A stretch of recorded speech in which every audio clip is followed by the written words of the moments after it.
Theme থেকে সাবেকি প্রতিমা আমরা বিভিন্ন প্রতিমা কিন্তু দর্শন করে থাকি দুর্গাপুজোয়। তবে কলকাতার দুর্গাপুজো বাঙালির যে একেবারে ঐতিহ্যের কথা বলে, উত্তর কলকাতা বিশেষত, তার মধ্যে অন্যতম জগৎ মুখার্জি পার্কের পুজো।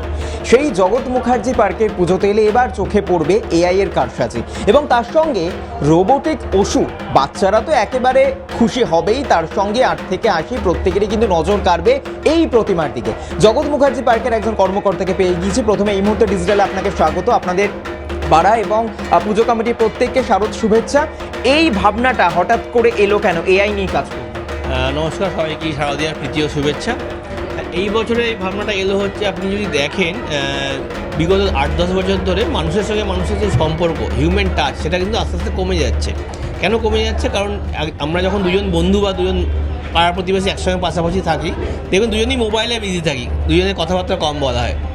সেটাতে কী হচ্ছে না, এখানে আর্টিফিশিয়াল ইন্টেলিজেন্সটা আপনার মানুষের যে হিউম্যান টাচ তার উপরে আস্তে আস্তে থাবা বিস্তার করছে। তো সেখানেই আমাদের মনে হয় যে এটা যদি এখন আমরা না দেখাতে পারি, এটা খুব এখন আজকের দিনে দাঁড়িয়ে বিশাল একটা টপিক। এটা যদি না দেখাতে পারি তাহলে হয়তো ভবিষ্যতের কাছে আমাদের কাছে প্রশ্ন থেকে যাবে যে আমরা এটাকে কেন হাইলাইট করলাম না।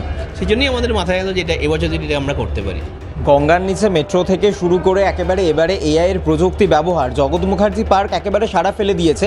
ভিড়টা কিভাবে নিয়ন্ত্রণ করা হচ্ছে? দেখুন, ভিড়টা নিয়ন্ত্রণ করা হচ্ছে, আমাদের নিজস্ব ভলেন্টিয়ার আছে, পুলিশ প্রশাসন সর্বতভাবে আমাদের সঙ্গে সবসময় আছেন।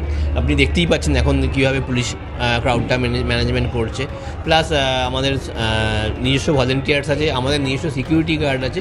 তো আশা করছি যেরকমভাবে এখন ক্রাউডটা মেনটেন হচ্ছে বা যেরকমভাবে লোকজনের ঢল নেমেছে, নিজেরা লোকজন সবাই দেখছে, আশা করি আগামী পুজোর বাকি 4 দিনগুলো সেভাবে নিশ্চিন্তে আমরা কাটাতে পারি। এবছর কততম বর্ষে পদার্পণ করলো?